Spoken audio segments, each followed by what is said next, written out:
guys, we got a new pistol for you today. I just picked up back in Gettysburg there. It's an interesting little guy. It looks a lot like an early Colt, but it's actually a Remington Iroquois. It's 22 rimfire, short, so that'd be black powder only. And what we're looking at here is a little bit of damage to the grip, and I'm going to do a preservation on it. There you can see some close-up of the damage. The arbor that holds the cylinder in place, the little latch has been damaged there as well, so I'm going to have to figure out how to fix that. I'm not exactly 100% sure, but you can see right there it slides out. Again, not a pistol you would trust your life to, so not a big deal. It's just a collector's item at this point. It's not even a range toy, although I'm pretty sure if you were to just fire 22s without any black powder, it'd probably be fine.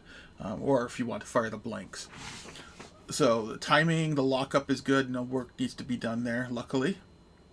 The biggest issue this pistol has going for it is the fact that it is pretty heavily rusty, even though it's nickeled, and it looks good from the distance. If you get it up close, you'll see some before and after photos at the end of this video here. So in order to preserve it, you have to disassemble the entire pistol. We're going to get to that in a second. The nice thing about it is a Remington. It's not some sort of Saturday Night Special made by who knows where or who knows what, out of who knows what. But where you would see the most of the rust is where you expect it, where your hands touch it, where the oils and the greases go. So here we go with the disassembly. Again, using hollow ground bits.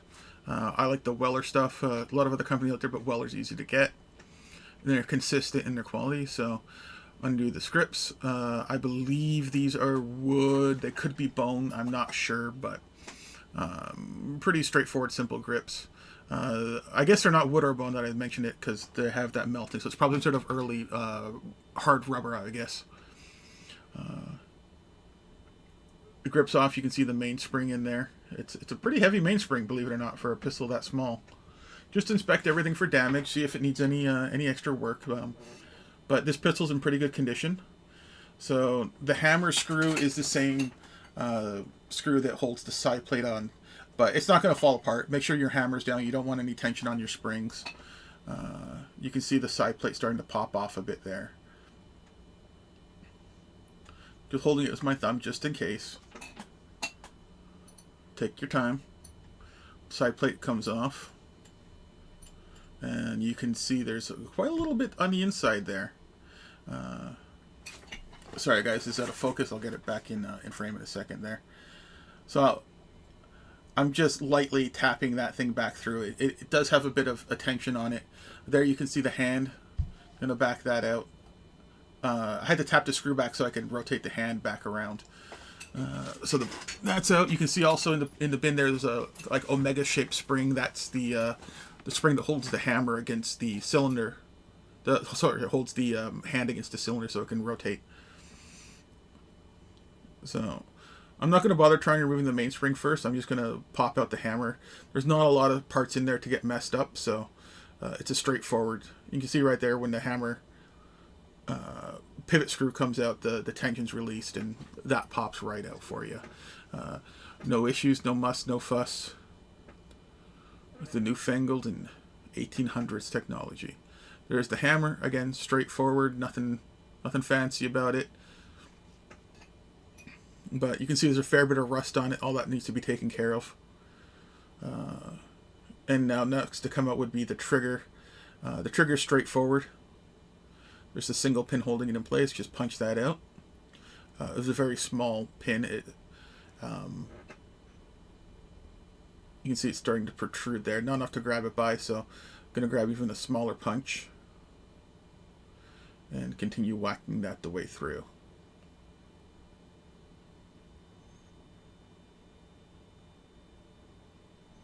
And out it comes. Easy peasy, lemon squeezy.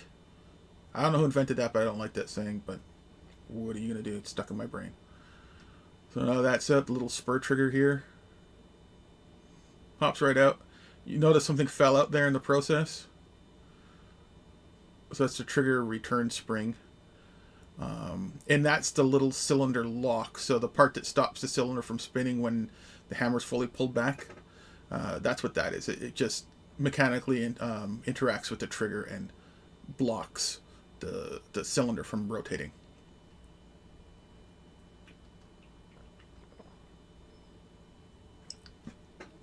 That little spring there in the trigger itself is just a trigger return spring. I'm just going to knock that out. Just make sure when I go to boil it. Again, I'm not hammering anything here. I'm just pushing. And it just slides right out. Also easy. And now everything has been disassembled. It's a small pistol, small parts, not a lot of parts. There you go. Now it's been boiled. And you can see it looks worse than it did before, because what needs to happen now, it needs to be carded. I like using a carding wheel. It's not necessary. You can use 4x4 fine sandpaper.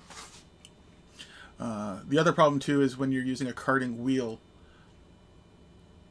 what ends up happening is the parts go flying. So make sure you have a clean shop, steady fingers, and no children around, because there will be cursing involved.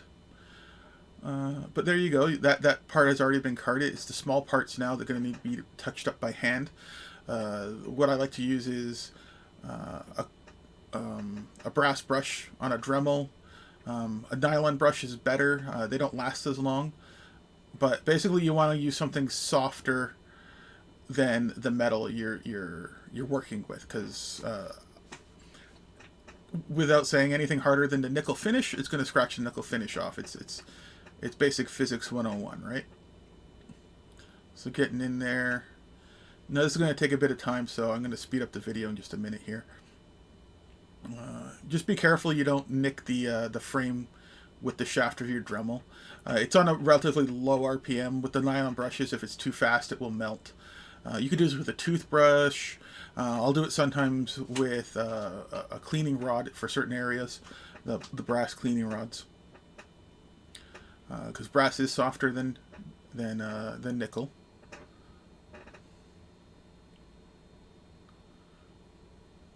There's the cleaning rod I was talking about. Great for obviously doing the most obvious of cleaning out cylinders. Now, yeah, you can't really see down there, but it's clean. And it's a lot shinier than it was originally. It doesn't have that thin layer of oxide over everything. The oxide can either be red, and I find even on the nickel. Alright guys, here we go. Speed things up. Let's go.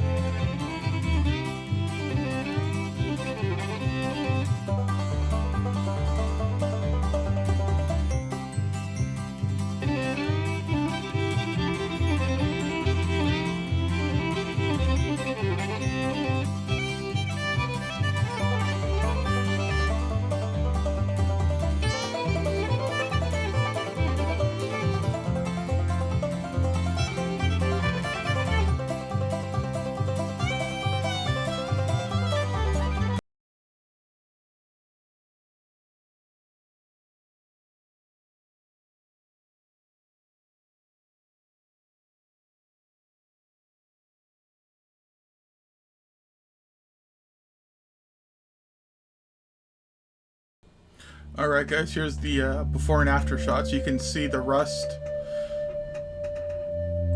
I hope you enjoyed this one, so please like and subscribe, and stay tuned for more of my videos. Thank you very much for watching.